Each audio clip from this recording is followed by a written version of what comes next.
Langsung saja lur, buat kalian yang menggunakan Redmi A3, di sini kita akan buatkan tutorial bagaimana cara untuk menampilkan persentase baterai. Sekaligus kita akan mencoba fitur penghemat baterai di handphone ini. Nah, caranya biar tidak lama lur, kita masuk di setelan. Nah, ini.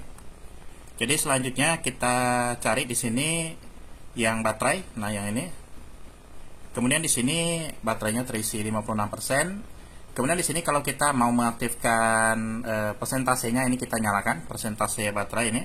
Kalau kita on kan maka persentasenya akan muncul 56%. Kalau kita mau menggunakan fitur penghemat baterai, nah di sini ada penghemat baterainya.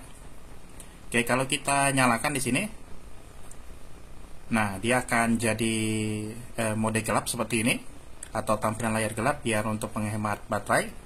Nah, di sini juga ada ikonnya tadi di baterainya sudah berubah ke fitur penghemat baterainya. Nah, di sini juga bisa kita setel jadwalnya berdasarkan persentase atau tidak ada jadwal. Atau di sini bisa kita nonaktifkan mode penghemat baterai kalau baterainya itu mencapai 90%. Nah, seperti itu loh cara untuk menampilkan persentase baterai dan juga fitur penghemat baterainya di handphone Redmi A3-nya. Oke, itu saja lur sedikit infonya. Sekian dan semoga bermanfaat.